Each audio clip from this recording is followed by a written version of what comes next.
Penny Proud being included on my list might seem like a bit of a stretch, but when you consider all of the supernatural events Penny experienced during the course of the Proud family, it's not so much of a reach. So case number 1, Penny has been 14 for the last 20 years. Now I know this is a reboot, and usually I don't consider the timelines of an original when a reboot is present. However, there's an episode in particular that we should focus on, and that is the Louder and Prouder episode of When You Wish Upon a Roker. And in this episode, Penny is somehow making yet another deal with Al Roker, and he goes, "Haven't you been 14 now for the last 20 years? And I thought that was bizarre because I'm like, okay, so in this universe, wherever she's at, she has been 14 now since 2002 when the show first aired, meaning that she's over 20 years old but stuck in a 14-year-old's body. Is she immortal? We don't know. Is it a reboot? Could be. But on to case number 2. Penny can communicate with animals. Now, we see this most recently in the Louder and Prouder episode when she's talking to Shuggy the panda, played by Sela. We also see her do this in the original series as well when she's talking to Sasha the tiger while doing community service at her mom's vet clinic. And I thought this was weird that they would reaffirm this in the later season, because in the original, she could hear Sasha telekinetically, and then in this new series, she can actually talk to Shuggy one-to-one. This is not some telekinetic exchange going between the two of them. Case number 3, and probably the strongest case that I have on this list, is that Penny can see and interact with spirits. Now, I don't know which line of her family this goes through, but this is something that she's done several times within both the OG and Louder and Prouder. And the first instance we get of this is her seeing Johnny Lovely. Now, if she was the only one to see him, this would be something different, but her entire group of friends was able to see and interact with his character as well. And only at the end of the episode do they find out that Johnny Lovely never existed at all. The second example that I have for you guys is her being able to see Margaret, Joseph, and their daughter Stephanie. Now, the 3 of them showed up in the Kwanzaa episode where Penny and her family are doing some community service for the holidays, or at least that's what I remember. They come across this couple and their daughter named Margaret, Joseph, and Stephanie. They're talking with them and they find out they're homeless, and Trudy invites them over for Christmas dinner. And they tell her, no, we celebrate Kwanzaa, and this changes the way they do Christmas that year. Now, at the end of the episode, the family leaves, presumably to go back to the homeless shelter that they were living in, and the Proud family goes to try to find them. So they arrive back at the homeless shelter that they were staying in, and they never existed at all, which is bizarre because they had gone there several times to see them. When they finally show up to the shelter trying to sort out the confusion, they find that there is a family there with the same name, except it's a white couple and they have a daughter. The third instance of Penny and her family being able to see ghosts comes in the original series, where Penny and her family experience the ghost of Garrett Krebs.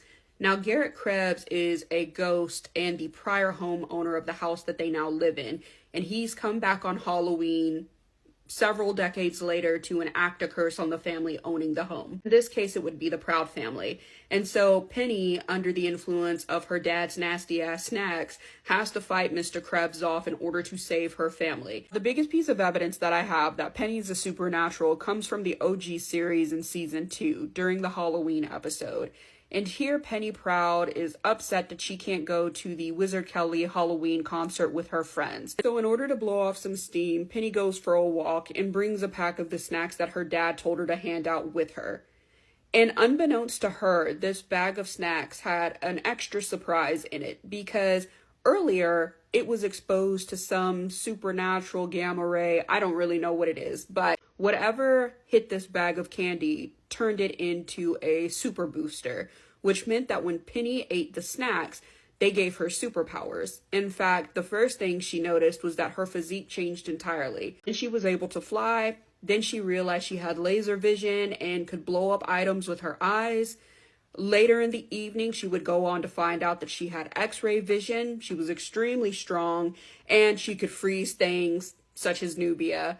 And so these snacks gave her supernatural abilities that were so strong she was able to then go home at the end of the night and fight off the ghost of Mr. Krebs. And then later on in that same episode, we see that Puff had gotten a hold of the same snacks and they granted him powers as well. Case 2 is that in the Louder and Prouder episode, Us Again, Penny and Zoe both experienced the multiverse, having to go in to rescue the entire town, because unbeknownst to them, the town has been switched with clones, peanut clones. And so Penny and Zoe both have to go in to rescue their families, and they almost don't make it out. But with some assistance, they are able to succeed and rescue the entire town. Final piece of evidence that Penny is a supernatural is her ability to continuously make deals with Al Roker. Now, this is something that she doesn't seem to remember doing in the Louder and Prouder series, although Al Roker tends to remember her. She does this several times within the original series and one time in the Louder and Prouder.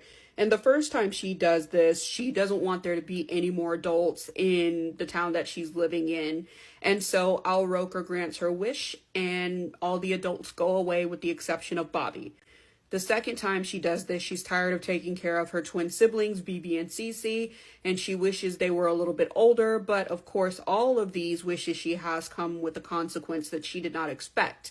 So in the case of BB and Cece, they turned into teenagers, much like herself, except they were more attractive and a lot more popular. And obviously that didn't make Penny feel any better about herself or the situation. The third is when she wants to be a grown-up. And so Al Roker allows her the opportunity to do that by aging up all of her friends and allowing them to go to college. Now, the last thing on my list actually has nothing to do with Penny at all, but in the final episode of Louder and Prouder Season 2, when BB is diagnosed as autistic, we see him at the end of the episode able to fly, quite literally.